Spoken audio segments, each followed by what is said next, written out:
Patricio has been part of Bellator for a long time, and he's been a champion there multiple times. He's the current featherweight champion there.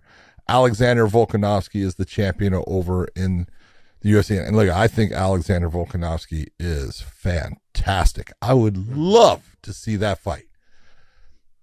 Dana White's the reason you're not going to see that fight. Scott Coker would make that fight. Scott Coker has nothing to lose making that fight, but Dana has stuff to lose making that fight. Now, and I'm not putting Dana down in any fashion here. I'm saying Dana's being smart not making that fight, because what does he have to gain in making that fight? Now, your point is this. Well, Patricio just needs to fight out his contract and then go to the UFC. Right. Well, that's a nice concept, but that's you saying that the UFC is going to pay Patricio as much as Bellator. Are they? I think they would. You don't know. You don't know. You don't know. Okay, and so I think they would. They could say, well, we'll pay you this, and it's not what he's making now. So would he be smart for going over there for his legacy? He has a legacy. He is the best fighter that's ever competed in Bellator overall. He's the guy that's won more championships. He's got more wins. He's got more fights. His legacy is fine. Yes, he didn't fight in the UFC. There's a lot of guys that haven't fought in the UFC that were great fighters. So I would love to see him fight Alexander Volkanovski, but that one's not going to happen. But the one that could happen, the one that's a possibility, is the fight that he has always asked for, because he doesn't give it, he personally said, I'll put up $1 million of my own money and bet you that I'll beat Volkanovski. Now, again, like I said, Dana's not going to take that fight, and I understand why, and I'm not saying he's wrong. But Pitbull has always said, I want to fight Aldo. I want to fight Jose Aldo, because nothing to do with UFC, anything like that.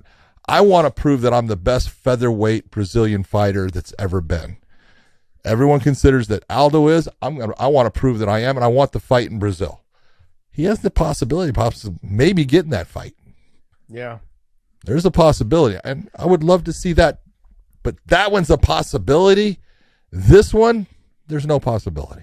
Yeah, I look at, we're talking about legacy. If we're talking about just legacy, if Patricio Pitbull goes to 135 and beats Sergio Pettis, or he beats Rafael Stotts, or he beats whoever wins this Grand Prix, whoever it is, if he goes out there and beats them, he will be the first 3-division champion in the sport.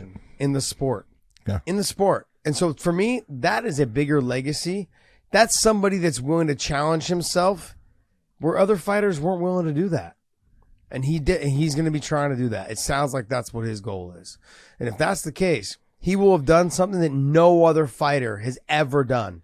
Ever. And I can't even imagine of a fighter attempting it. The closest one that I know of was GSP talking about going to 55. Henry Cejudo.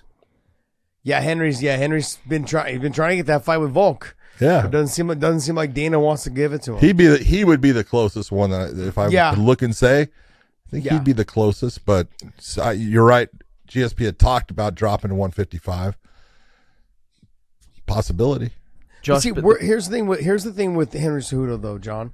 We're not going to see, people were thinking we're going to see the same Henry Cejudo that we saw when he left. No.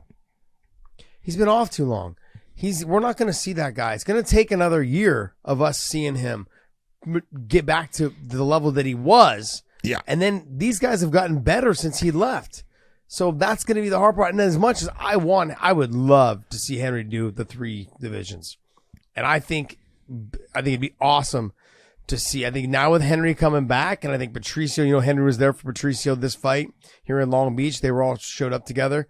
There's some buzz going on that these two guys are talking about getting back together, putting the band back together, to start working together again, because I feel like they were the best when they had each other. Oh, yeah.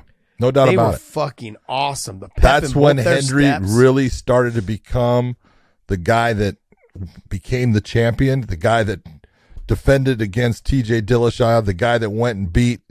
Henry's come out vocally and said he helped me so much. He said he was one of the biggest reasons why I was able to go to 35. Mm-hmm. He's like a 25, 35. He's like, shit. He's like, we helped each other, obviously.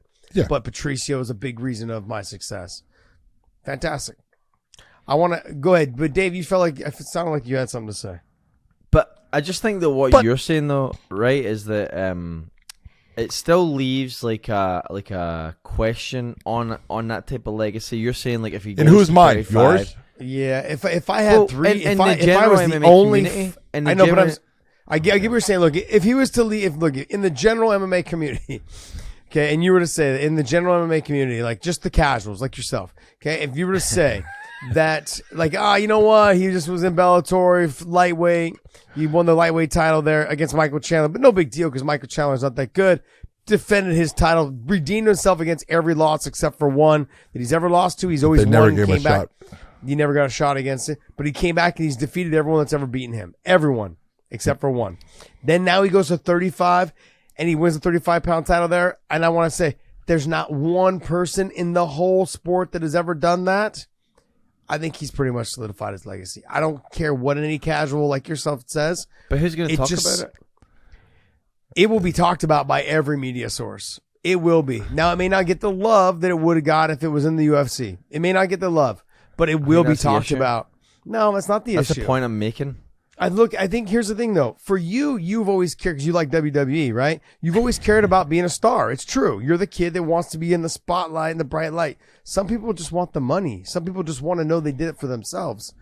You know, not all of us are cut from the same cloth. Well, but that's kind of the question I'm posing is